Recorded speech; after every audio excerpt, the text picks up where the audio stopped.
हम लोग जो है पेन को बांटना चाहते हैं। आपका दुख मेरा दुख, आपका फेलियर सक्सेस जो स्टोरी है इसको हम लोग बांटना चाहते हैं। এইটো আমি সবে শেয়ার কৰিব বিচাৰিছো আৰু ইয়াৰ পিছত এটা নতুন আইডিয়া ওলাই আহিব। যদি আমি শেয়াৰ নকৰো আইডিয়াবিলাক ডেথ চেলৰ নিচিনা মৰি যায়, আমাৰ চেলবিলাক লাহে লাহে ডেড হৈ যায় না, নতুন চেল ওলায়, তো আইডিয়াবিলাকো তেনেকৈ মৰি যায়।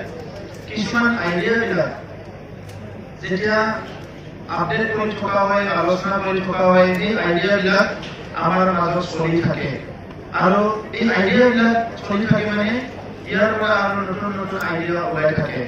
তো সেইকাৰণে out of campus, out of school, out of college, out of university main লাইফটো তাৰে আছে, মেইন চেলেঞ্জটো বুজিছেনে। আমি যেতিয়া স্কুল কলেজত থাকো আমি ভাবি লওঁ যে এইটোৱে মানে আমাৰ লাষ্ট ডেষ্টিনেশ্যন। স্কুল কলেজটো লাষ্ট ডেষ্টিনেশ্যন নহয়, স্কুল কলেজ এৰাৰ পিছত আৰু এটা ডেষ্টিনেশ্যন আছে য'ত নেকি নিজৰ জীৱনটো ইষ্টাব্লিছ কৰিব লাগে। কিন্তু সেই ডেষ্টিনেশ্যনত পাবৰ কাৰণে এইখিনি ঠিকমতে কৰিব লাগে। স্কুলিংটো, কলেজ মানে পঢ়াটো এইখিনি ঠিক কৰিব পাৰিলে ইউনিভাৰ্চিটি নেক্সট ডেষ্টিনেশ্যনটো, নেক্সট গ'লটো এচিভ কৰাত আমাৰ সহজ হয়। তো সেইকাৰণে এতিয়া আমি আপোনালোকৰ লগত আলোচনা কৰিব লগা হৈছে। আগতো গভৰ্ণমেণ্ট আছিল, তেখেতসকলৰ চিন্তা বেলেগ আছিল। আগতো বহুত মানুহ আছিল, লিডাৰ আছিল, তেখেতসকলৰ চিন্তা বেলেগ আছিল। এতিয়া আমাৰ চিন্তাটো অলপ বেলেগ। এণ্ড এইটো ঘৰৰ নামটো হ'ল হাউচ অফ চেঞ্জ। ইয়াত আহিলে পৰিৱৰ্তন হ'ব লাগিব। আৰু মই ভাবিছো এইটো হলটো নহয়, এইটো বিগিনিং। গোটেই বিটিআৰটোৱে হাউচ অফ চেঞ্জ হ'ব লাগে। আমি এটা পৰিৱৰ্তন লাগে। আৰু ইয়ং জেনেৰেশ্যনৰ সবচে ডাঙৰ ষ্ট্ৰেংথ, ইয়ং জেনেৰেশ্যনৰ সবচে ডাঙৰ ষ্ট্ৰেংথটো কি? They always want something new. সদায় ইহঁতে কিবা এটা নতুন বিচাৰে। এনেকা মোবাইল হ'লে এনেকা হ'ব লাগে, এনেকা চাৰ্ট হ'লে এনেকা হ'ব লাগে, এনেকা খাদ্য হ'লে এনেকা হ'ব লাগে।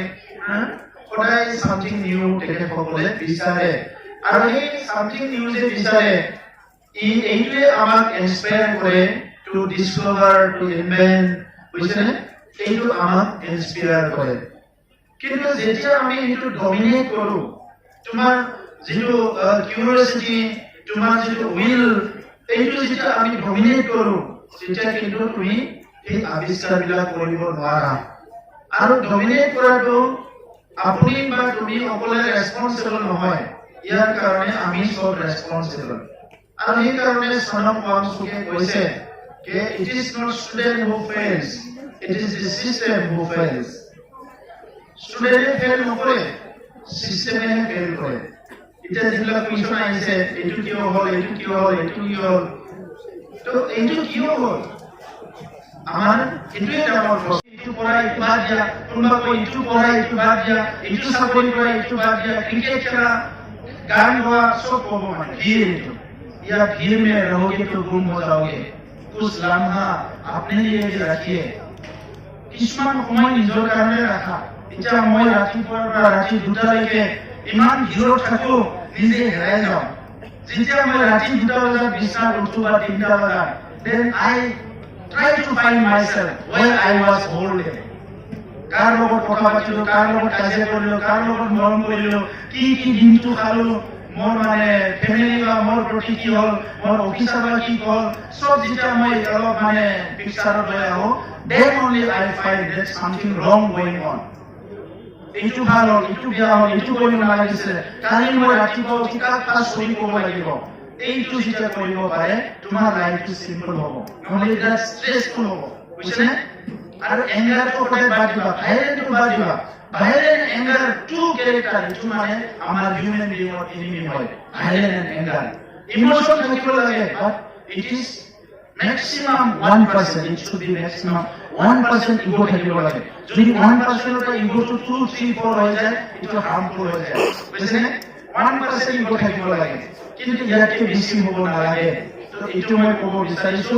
আৰু এটা স্পিৰিচুৱেলিটি, ধৰ্ম নহয়, ধৰ্ম যি কৰা মই নকওঁ, কিন্তু অলপমান মেডিটেশ্যন, অলপমান listening to inner voice, YouTube mobile সব আছে, গুগলত মাৰি চাবা, ইয়াত মানে ইউটিউবত মাৰি চাবা, what is inner voice. Mahatma গান্ধীয়ে ইনাৰ ভইচ শুনিছিলে। যেতিয়া ডাঙৰ ডাঙৰ ডিচিশ্যন হৈছিলে, ব্ৰিটিছৰ লগত কাজিয়া কৰিছিলে, জেলত লৈ গৈছিলে, কিবা কৰিছিলে, মহাত্মা গান্ধীয়ে ডিচিশ্যন ল'ব পৰা নাছিলে। তেতিয়া মহাত্মা গান্ধীয়ে কি কৰিছিলে? মৌন ব্ৰত, বুজিছেনে? মৌন ব্ৰত কৰিছিলে আৰু ক্ৰুছেড কৰিছিলে। ক্ৰুছেডটো কি? ফাষ্টিং। যেতিয়া ফাষ্টিং কৰা যায় তেতিয়া আমাৰ চেলবিলাক এক্টিভ হৈ যায়, আমাৰ হাৰ্টটো এক্টিভ হৈ যায়। আৰু আমাৰ 4টা লেয়াৰ আছে। ফাৰ্ষ্ট লেয়াৰটো কি আছে? ইন্দ্ৰিয়, চকুয়ে ডিচিশ্যন দিয়ে, টাচ কৰিলে ডিচিশ্যন দিয়ে। সেকেন্ড লেয়াৰটো কি আছে? ব্ৰেইন আছে। এই ডিচিশ্যন দিলে দেখা পালে এইটো কলা হয়, এই ছোৱালীটো ইমান কলা, ব্ৰেইনে ক'লে হয় এইটো কলা, ব্ৰেইনে। ইয়াৰ পিছতো হ'ল ইন্টেলেকচুৱেল, ইন্টেলেক্ট, থাৰ্ড লেয়াৰ। এই ক'ব কলা হওক বগা হওক কি মানুহ হয়। ইয়াৰ তলত থাকিব হাৰ্ট, লাষ্টটো হাৰ্ট আছে। হাৰ্টে ক'ব এইটো মোৰ লগত কি আছে, মোৰতো এইটো কাম নাই, মোৰ কামটো বেলেগহে। Forget heart, final decision. Then heart has decided, I have no relation with this object. I have relation with that object. Itu final কৰি দিব হাৰ্টে। এইকাৰণে মানুহবিলাকে কিবা এটা ক'লে কয় নহয়, এই ভাই হাৰ্ট দি নলবা দেই, চৰি হাৰ্ট দি নলবা। হাৰ্ট দি লোৱা মানে ই উৰাই দিব মানে, বুজিছেনে? হাৰ্ট দি লোৱা। তো এই কাৰণে যিটো কাম লাগে ইউ টেক হাৰ্ট দি, যিটো লাগে একদম হাৰ্ট দি, যিটো কৈছে হাৰ্ট দি, যিটো নালাগে এইটো হাৰ্ট দি ল'ব নালাগে। তো আমাৰ এইটো আমি এক্সপ্লোৰ কৰিব নোৱাৰাৰ কাৰণে any time we are in depression, we are any time আমি মানে ফ্ৰাষ্ট্ৰেশ্যন, উই আৰ এনি টাইম মানে প্ৰব্লেম নহয়, প্ৰব্লেমটো পিঠিত উঠি লোৱা আৰু প্ৰব্লেমটো কাণত ধৰি দৌৰাই থকা প্ৰব্লেমটো, বুজিছেনে? দেন কালি তুমি ইঞ্জিনিয়াৰ হ'ব পাৰিবা, ডক্টৰ হ'ব, প্ৰফেচৰ হ'ব, সব হ'ব পাৰিবা। আমি ট্ৰাই কৰিছো কি আমি কেৰিয়াৰ চাৰ্ভে কৰিম। এতিয়া কেৰিয়াৰ চাৰ্ভে আমি আপাৰ প্ৰাইমাৰীলৈকে পাছ কৰিম, ইয়াৰ পিছত আপোনালোকৰ আমাৰ হায়াৰ এডুকেশ্যনৰো কৰিম। আৰু আমি ছাপোৰ্ট কৰিব বিচাৰিছো, কোনোবা চাৰ্ভিচ কৰিব ওলাইছে তাক তাতে ছাপোৰ্ট কৰিম, কোনোবা স্পৰ্টছত যাব বিচাৰিছে ছাপোৰ্ট কৰিম, কালচাৰত যাব ছাপোৰ্ট কৰিম, বিজনেছত যাব ছাপোৰ্ট কৰিম, ফাৰ্মিঙত যাব ছাপোৰ্ট কৰিম।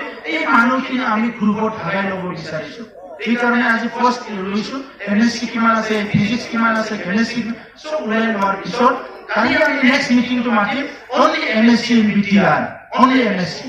নেক্সট মিটিংত মাতিম আমি MSc and BSc, BCom and MCom মাতিম আমি নেক্সট, এলএলবি এণ্ড এলএলএম মাতিম আমি নেক্সট, বিএসডব্লিউ এণ্ড এমএসডব্লিউ মাতিম আমি, বিবিএ এণ্ড এমবিএ মাতিম, সব বেলেগ বেলেগকে মাতিম।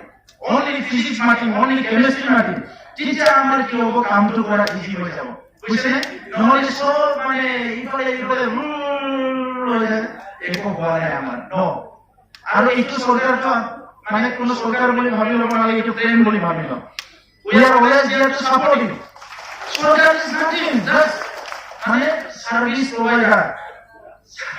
চৰকাৰটো মই ভাবিলো ৰাতি শপত গ্ৰহণ কৰি পেলাই চবেই ক'লে চিফ ঘৰত যাই পেলাই মই লিখিলো চিফটো কি বস্তু, এইটো কলম ডায়েৰীত লিখিলো মই চিফ। ডেফিনেশ্যনটো চালো মই, চিফ ডেফিনেশ্যন কি, কামটো চালো মই, চিফৰ কাম কি। চিফৰ কাম এইকৰণে ফাইল আহিব, ফাইলটো চাব, চাইন কৰিব। ফাইলত কি কথা লিখা থাকে?